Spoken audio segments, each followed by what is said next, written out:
বন্ধুরা, আমার আজকের রেসিপি হলো ধনিয়া বেগুন।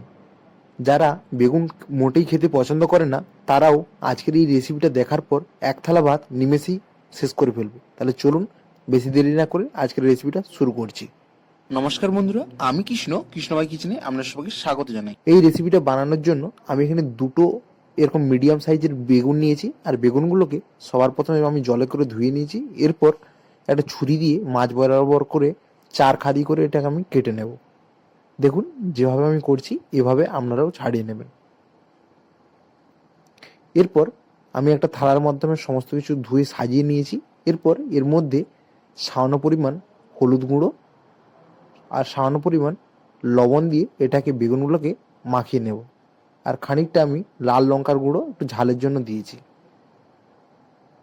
এরপর এই সমস্ত দিয়ে হাত দিয়ে আলতো হাতে এটাকে ভালোভাবে মাখিয়ে রাখতে হবে।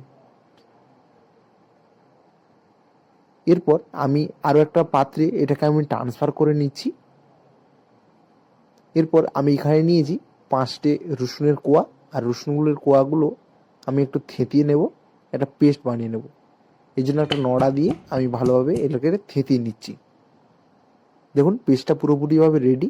আর এখানে নিচ্ছি দুটো টমেটো।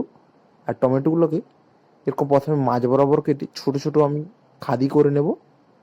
দেখুন আমি যেভাবে করেছি। আর এখানে নিয়েছি একটা দই, এটা টক দই।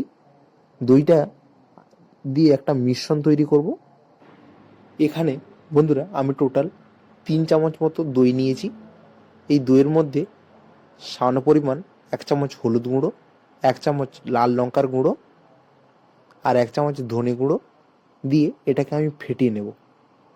যেমনটা আমি করছি এভাবে বন্ধুরা আমরা ফেটিয়ে নেবেন। এরপর আমি একটা গ্যাসের চুলাতে একটা কড়াই বসিয়েছি। কড়াইটা গরম করে দিয়েছি খানিকটা সরিষার তেল। এরপর একে একে আগে থেকে ম্যারিনেট করে রাখা বেগুনগুলো ভালোভাবে ভেজে নিতে হবে। এভাবে ঢাকা দিয়ে প্রায় 2 থেকে 3 মিনিটের মধ্যেই আমি সমস্ত বেগুনগুলো আমি ভেজে নেব।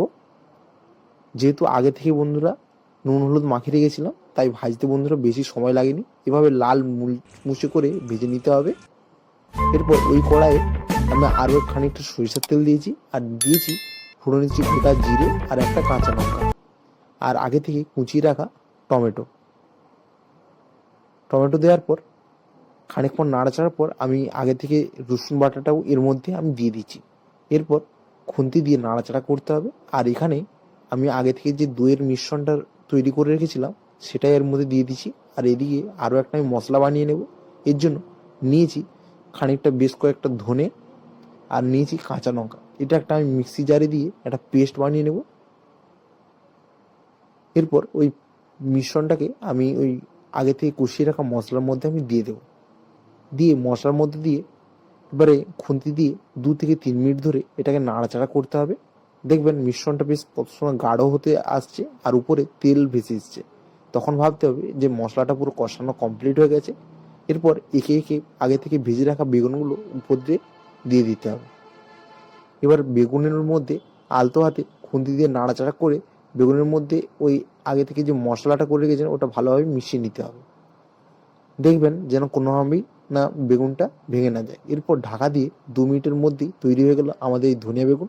তো বন্ধুরা আমার আজকের এই রেসিপিটা কেমন লাগছে অবশ্যই কমেন্ট করে জানাবেন। আর চ্যানেলে নতুন এসে থাকলে চ্যানেলটিকে অবশ্যই সাবস্ক্রাইব করে রাখবেন এরকম নিত্য নতুন ভিডিও পাওয়ার জন্য। ধন্যবাদ।